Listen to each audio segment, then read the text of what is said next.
E aí galera, tudo bem com vocês? Estamos aí para mais uma edição do 6x1 Responde, aquele quadro em que vocês fazem perguntas, eu as respondo no vídeo, você vem aqui nos comentários e deixa uma outra pergunta para que eu responda na próxima edição, e assim a gente vai se retroalimentando até o fim dos tempos. Meu nome é Emerson Araújo, esse é o canal 6x1 e desde o início eu peço para você deixar o like no vídeo, se inscrever no canal caso ainda não seja inscrito, usar os comentários para deixar a sua opinião sobre cada um dos assuntos e também fazer a sua pergunta para a próxima edição. E vamos dar uma caprichada nas perguntas aí, hein galera? Nas últimas semanas tá chegando pouca pergunta, muito assunto repetido também. Vamos dar um talento aí, tá? Eu preciso de vocês para que o quadro fique interessante. Gosto sempre e é necessário lembrar que esse vídeo é feito com apoio da Betfair, site de apostas esportivas que é patrocinador master do Cruzeiro. Se você ainda não tiver conta ativa na Betfair, pode entrar aqui pelo link da descrição, fazer o seu cadastro. Sempre tem oportunidades bem interessantes, promoções, só que precisa apostar sempre com responsabilidade, tá, gente? Só para se divertir, sem nenhum tipo de reflexo de vício, vai na manha. E eu começo com a pergunta do Igor Figueiredo Cardoso. O que você espera dessa janela? Será que o Pedrinho vai desembolsar mesmo? Igor, obrigado pela pergunta. Eu acho que tá desembolsando, tá? A questão é que a gente ainda não viu o Cruzeiro fazer nenhuma contratação de pagar 10, 20 milhões de euros em um jogador. E sinceramente eu acho que nem tem que fazer isso não, tá? Eu não acho que o Cruzeiro deva fazer loucuras. Quando a gente fala, né, pô, o Pedrinho vai investir, e vamos entender isso, né, gente? É sempre informação de apuração, nunca é o Cruzeiro que falou claramente no valor. Mas o pessoal fala 300 milhões de reais. Não é 300 milhões de reais comprando passe de jogador, gente. Porque tem a questão das luvas, a questão dos salários. Contratar qualquer jogador meia boca hoje custa muito caro. E eu nem tô falando aqui de empresário, de custo de intermediação, sabe? Tudo é muito caro no futebol nesse nível. Até o momento que eu gravo esse vídeo, o Cruzeiro oficializou 2 contratações, né? O Christian e o Rodriguinho, e tem 4 jogadores encaminhados, né? O Gabigol, o Dudu, essas 2 contratações bem mais vultuosas. O Eduardo, que também não é um jogador baratinho, né? Um jogador que Arábia, Botafogo, enfim, ganha um bom salário também, mas está vindo sem custos. E o Bolassi, que também é um jogador internacional, estava no Criciúma. Imagino que seja um custo bem menos importante, mas ainda assim não é barato. Até porque é um jogador que tinha vários outros clubes interessados. Certamente o Cruzeiro vai fazer mais algumas movimentações, vai pagar a taxa de transferência por alguns jogadores também, mas eu acho que o que é mais importante é a gente ter um time no final das contas, né? Não é pagar muito em um jogador. E assim, a gente via na época do Ronaldo, por exemplo, aquela coisa do Cruzeiro trazer muitos jogadores por empréstimo como opção de compra, que eu acho que é, inclusive, a melhor forma de você contratar um jogador. E a torcida do Cruzeiro estava pegando no pé, por quê? Porque queria que o Ronaldo gastasse o dinheiro que ele nem tinha, por sinal, para gastar no futebol. Então assim, com o Pedrinho tem a grana, acho que a grana vai ser gasta, a gente sabe que o Alexandre Matos adora torrar dinheiro, tá? Então fica tranquilo, cara, o Cruzeiro vai gastar muito dinheiro nessa janela e nem tudo se resolve em dezembro, né, gente? Vamos lembrar que a janela de transferências europeia, por exemplo, ela abre em janeiro e vai até o final do mês. Então muita coisa deve acontecer nas próximas semanas, tá? E talvez depois do fechamento da janela também algumas coisas possam se clarear. Um exemplo que eu já citei em outros vídeos, John Arias do Fluminense. Se o Fluminense não conseguir vender ele para o futebol europeu em janeiro, nada impede de em fevereiro, março, o clube carioca estar mais disponível a fazer uma negociação. Então o dinheiro aparentemente existe, vai ser investido, mas tem que ser investido com sabedoria, né? Porque às vezes você precipita, vai lá e paga um valor importante em algum jogador, aí daqui a pouco aparece uma oportunidade de mercado e você, porra, esse cara é muito melhor do que aquele que eu comprei, mas eu já gastei o dinheiro e agora eu não vou ter como mais reforçar o plantel, sabe? Então vamos ter calma, tá? O mercado está se aquecendo ainda, tem muita coisa para acontecer. Nenhum time está com o elenco pronto quando inicia a pré-temporada não, viu, gente? Inclusive eu diria que um time só fica pronto lá no meio, no final da temporada. É um processo de ajuste e eu acho até positivo que a gente dê um pouco mais de espaço no elenco nesse início de ano para que os jogadores jovens possam ter minutos, né? Porque a gente daqui a pouco tem que botar os contratados, os caras têm que jogar e a gente acaba que nunca tem um momento ideal para botar os garotos em campo. O Luca perguntou aqui, ó, eu acho que você não é clubista. Diria que o Cruzeiro está em qual posição no ranking brasileiro quando o assunto é grandeza, levando em consideração títulos, torcida, tradição e história? Luca, obrigado pela pergunta, até agradeço aí pelo você não é clubista, mas eu sou clubista, né? Todos nós somos clubistas em algum nível, mas assim, é muito complicado, cara, você fazer um ranking, tipo, Cruzeiro é qual posição aí? Certamente o Cruzeiro é um dos 10 maiores clubes do Brasil. É um dos maiores 5? Não sei, há um pouquinho de controvérsia. Por quê? Você pega ali um Flamengo, acho que o Flamengo é um dos 5 maiores. Palmeiras, provavelmente também, maior campeão brasileiro. Corinthians tem umas questões de torcida e tudo mais, né? Uma história mais recente, enfim, mas beleza. O Santos, porra, historicamente o Santos gigantesco, o próprio Botafogo foi muito grande. Então tem muito clube grande no Brasil, é difícil você colocar. Mas eu diria assim que o Cruzeiro tá possivelmente em quinto, sexto lugar, sétimo na pior das hipóteses, sabe? Entre os maiores clubes. E os últimos anos do Cruzeiro afetaram muito a gente, né? Afinal, nós ficamos na Série B, nós não ganhamos títulos nesses anos, tudo isso faz falta e entra em consideração na nossa análise também, tá? Agora, pô, é muito difícil fazer esse ranking, porque torcida, Corinthians e Flamengo são os dois maiores, ponto. O Cruzeiro tem uma das maiores torcidas, inclusive fora aí desse eixo Rio-São Paulo, né? Mas aí você pega, pô, na história, nos títulos, o Cruzeiro é um dos maiores campeões, inegável, torcida foda, gigante. Então é muito difícil, porque o que é mais importante, a torcida ou o título, sabe? Tipo, o histórico recente, a tradição, o que é muito difícil mensurar, não existe um critério único, então é algo extremamente subjetivo. Mas se eu tivesse que colocar, até colocando aí como, né, o nome do canal é 6-1, eu diria que o Cruzeiro é um dos 6 maiores clubes do futebol brasileiro. O Leonardo Guzzo, imagina o Wallace jogando de zagueiro com o Diniz? Ele já fez essa função por algum time ou categoria de base? Leonardo, obrigado pela pergunta. Particularmente, eu não me lembro de nenhuma oportunidade que o Wallace jogou como zagueiro antes de estar no Cruzeiro, tá? Inclusive, teve aquele jogo contra o Fluminense, né, no Campeonato Brasileiro, que ele entrou e fez o papel de zagueiro por alguns minutos na partida. Mas, assim, foi a primeira e a única experiência que eu notei, pelo menos. Eu até dei uma pesquisada aqui em alguns sites de estatística, SofaScore, no Transfermarkt e tudo mais, e assim, realmente não encontrei aqui nenhuma partida que ele tenha jogado como zagueiro assim, tá? Normalmente como volante, às vezes como meio campista, né? Um pouquinho mais avançado, mas é esse o papel dele, cara, não joga realmente como zagueiro não, tá? É uma questão circunstancial. Talvez o Fernando Diniz queira trabalhar o jogador nesse sentido, né? Pra desenvolvê-lo ali, a gente sabe que o Wallace tem um porte físico mais até de zagueiro do que de volante, né? Um cara de quase 1,90 m de altura, muita força. Então, assim, é um jogador que vai iniciar a pré-temporada, imagino que num primeiro momento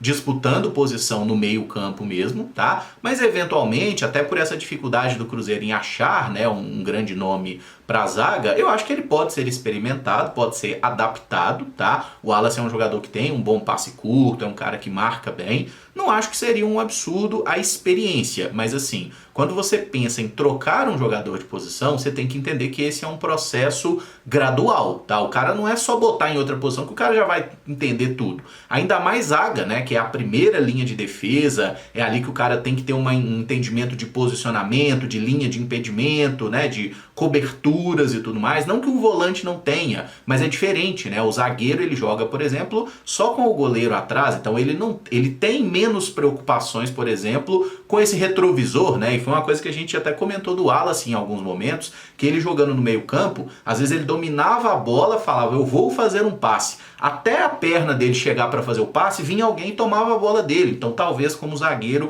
isso pode ser minimizado, esse problema que ele demonstrou. Enfim, vamos dar tempo ao tempo. Acho que ele pode sim ser experimentado, não tem nenhuma especulação de que o Wallace vai deixar o Cruzeiro, e eu acho que ele nem tem que sair. O jogador do Cruzeiro pagou muito caro, tem contrato longo, a gente precisa recuperar esse camarada, seja na zaga ou como volante, mas categoria de base, Grêmio, na Alemanha, na Itália, não achei nada dele jogando como zagueiro de fato, não. O Leandro Bragança Moraes, o Júlio Soler, lateral esquerdo do Lanús, seria uma boa para 2025? Acho que o Marlon deveria sair. Leandro, obrigado pela pergunta. Eu acho que o Júlio Soler é um bom jogador, né? Um moleque que tá valorizado, jogou bem essa temporada aí pelo Lanús, inclusive enfrentou o Cruzeiro, né, nas semifinais da Copa Sul-Americana, só que tem alguns probleminhas aí, tá? O maior deles é a questão do preço. Ele é um jogador muito bem valorizado, foi convocado para a seleção principal da Argentina recentemente, e ele já foi especulado em clubes como Liverpool e Manchester United, tá? É um jogador que está sendo bem monitorado aí por esses grandes clubes europeus,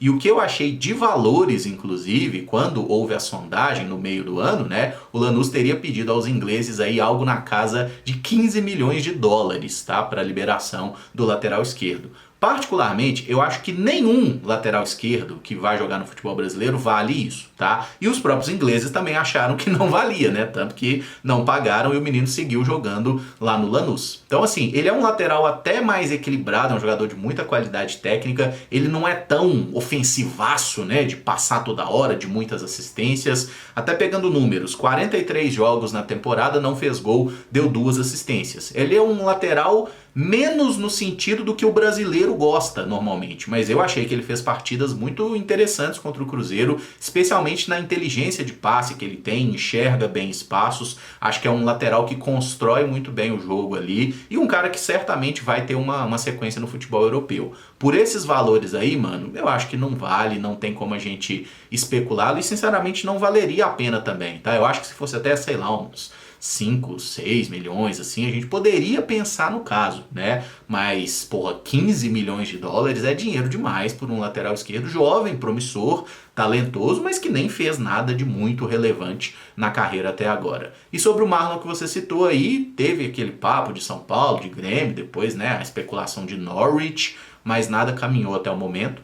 Acho que, se aparecer uma proposta boa, bora negociar o Marlon, tudo certo. Agora, se não aparecer, não dá pra gente tratar o jogador como dispensável, tá? O Marlon é um jogador que tem qualidade e o que ele não pode ser titular absoluto. E isso eu acho que precisa mudar na próxima temporada. Acho que especialmente o Kaique precisa ter um pouco mais de minuto, um pouco mais de sequência e o Marlon brigar pra recuperar a posição, pra ver se ele consegue voltar a jogar aquele futebol lá de 2023, porque o desempenho dele em 2024 foi bem abaixo. O Pedro Trindade, o Atlético Paranaense está em queda livre no Brasileirão e dentre os grandes parece ser o que tem mais chance de rebaixamento. Se confirmar a queda, quais jogadores você acha que o Cruzeiro poderia tentar trazer de lá? Pedro, obrigado pela pergunta. E caiu, né? Inclusive você fez a pergunta ali na reta final do Campeonato Brasileiro e o Furacão foi de Vasco, como diriam os outros, né? Jogará a Série B do Campeonato Brasileiro.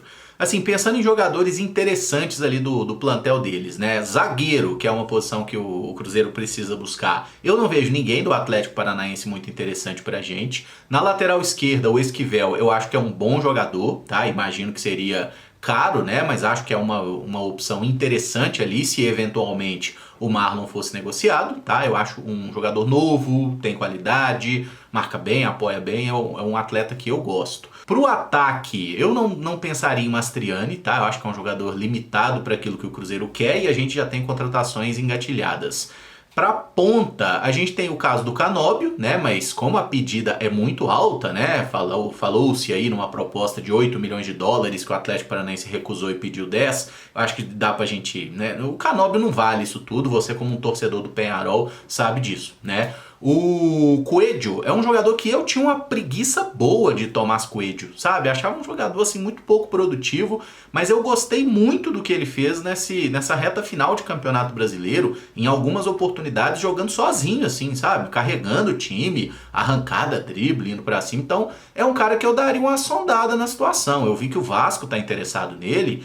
E, porra, acho que o Cruzeiro não perde dividida pro Vasco, não, sabe? É claro, não tem que pagar absurdos pelo Tomás Coelho, mas dá uma sondada, às vezes trocar em alguns jogadores aí que possam ser interessantes pro Atlético jogar numa Série B, fazer uma parceria bacana ali pra todo mundo. Enfim, é um jogador que eu acho que tem recurso. E tem o Bruno Zapelli, né? Eu acho um bom meia, um jogador de futuro, talentoso. Ele dá uma sumida nos jogos às vezes, né? Tem essa questão de regularidade. Mas como a gente trouxe o Eduardo, que é uma opção para a vaga do Matheus Pereira, acho que o Cruzeiro não vai buscar outra opção de camisa 10, tá? Mas é um jogador que me agrada também. Volante, eu até gosto mais do Eric do que do Christian, né? Mas o Cruzeiro já trouxe o Christian, então acho que o Eric não cabe, tá? Pode jogar como lateral direito também. Enfim, são esses aí, eu acho que os destaques do Furacão. Se eu tivesse que escolher um para trazer, né, se o valor for adequado, seria o Esquivel. O Breno Rodrigo pergunta: o que você acha de Kevin Zenon do Boca Juniors, Holheiser do Benfica e Eric Pulga do Ceará? Breno, obrigado pela pergunta. Eu acho que os 3 jogadores aí se encaixariam de alguma forma naquela categoria de aposta, tá? Nenhum deles seriam contratações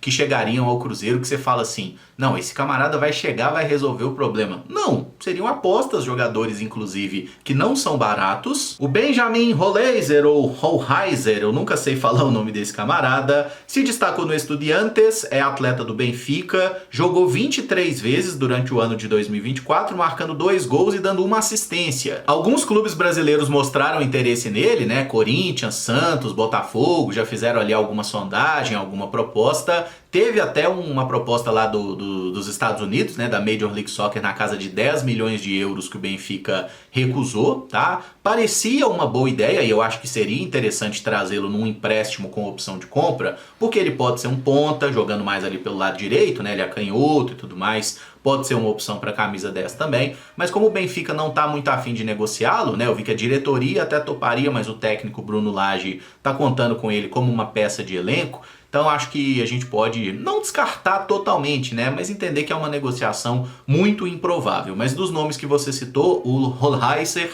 é o que eu gosto mais. Já o Kevin Zenon nos enfrentou, inclusive na Sul-Americana pelo Boca Juniors, 46 jogos na temporada com 6 gols e 7 assistências. O Boca Juniors comprou ele junto ao Union por 4 milhões de dólares. No meio do ano teve algumas sondagens do futebol inglês pelo Kevin Zenon e o Boca Juniors foi lá e falou: Kel, tá bom, 20 milhões de euros. Afastou todo mundo, ninguém quis contratar o jogador. Ele é interessante, né? Jogava ali normalmente como um ponta esquerda. No Boca Juniors passou a fazer muitas vezes o papel de um camisa 10, é um jogador que bate bem na bola. Inclusive é ele que acha aquela ótima assistência pro Cavani no gol da vitória do Boca contra o Cruzeiro na Bomboneira, né? Por sorte, a gente reverteu aqui na volta e tudo, e ele perde um gol feito, né? Chutando torto pra caramba. Enfim, é um jogador interessante, fez uma temporada boa no Boca Juniors, mas não vale nem perto do que os argentinos pediriam por esse jogador, tá? E o Cruzeiro não tem que gastar tanta grana assim. Eu diria que o Zenon não vale 10, muito menos 20. Então, assim, não dá, galera. E o Eric Pulga, do Ceará, a gente já falou em algumas oportunidades, 51 jogos na temporada, 22 gols e 3 assistências. Tem alguns clubes brasileiros interessados nele, né? Parece que o Bahia, no momento, é quem tem uma proposta ativa, tá negociando aí para tentar chegar a um acordo. O Ceará tava pedindo 5 milhões de euros para abrir mão do jogador, ele já teve proposta dos Estados Unidos também, de alguns outros clubes.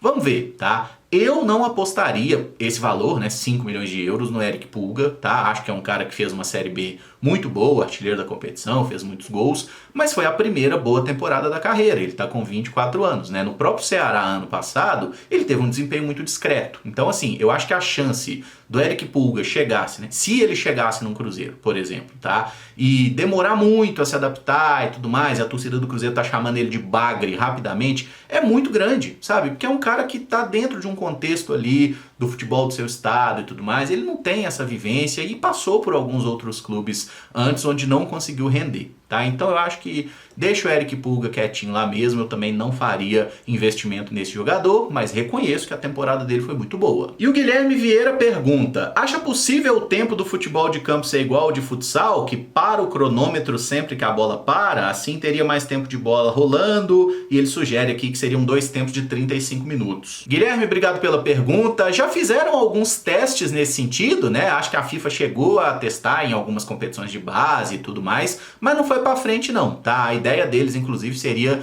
2 tempos de 30 minutos e não de 35. Particularmente, cara, eu acho que seria uma alteração muito grande, assim, né, na dinâmica do jogo, como a gente está acostumado, tá? Talvez seria viável, uma coisa interessante para você diminuir a cera e tudo mais, até mais efetiva do que os acréscimos, por exemplo. Talvez, mas eu sou um pouco tradicionalista nesse ponto, sabe? Eu gosto da ideia dos 2 tempos de 45, dos 90 minutos. E eu tenho um pouco de medo, né, que se em algum momento fizerem uma mudança assim de não, vai ser 2 tempos de 30, cronômetro parado, sobre qual vai ser o tempo e como seria, por exemplo, a inserção de propagandas no jogo. Porque eu tenho a sensação de que poderia rolar uma coisa que acontece em muitos esportes norte-americanos, né? Que parece que tem mais propaganda do que jogo, sabe? E assim, é uma coisa que eu pelo menos me incomoda. Eu gosto da ideia do futebol como essa coisa mais corrida ali, um pouco mais dinâmica. Enfim, o futebol é um esporte muito menos regrado, assim, eu não mudaria esse tipo de coisa, tá? Acho que é válido testar, não tem nada contra, mas se eu tivesse a caneta aí para fazer essa mudança no futebol, eu não faria. E só pegando um gancho, uma mudança que eu vi o pessoal sugerindo, que eu acho super interessante, é o seguinte, tipo questão de goleiro, eu vi essas sugestões que foram feitas.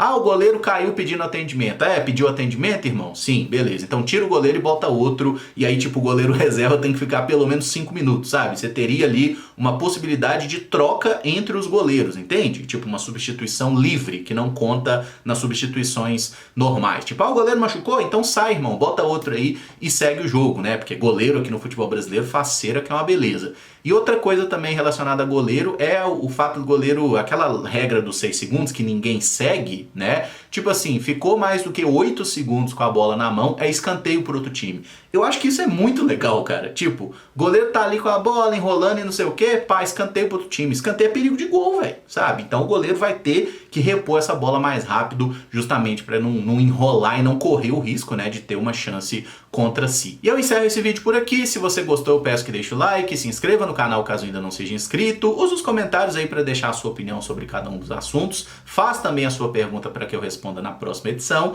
e amanhã, segunda-feira, a gente volta com a rotina das lives aqui no canal 6x1. Muito obrigado por acompanhar, um abraço e até o próximo vídeo. Valeu, galera!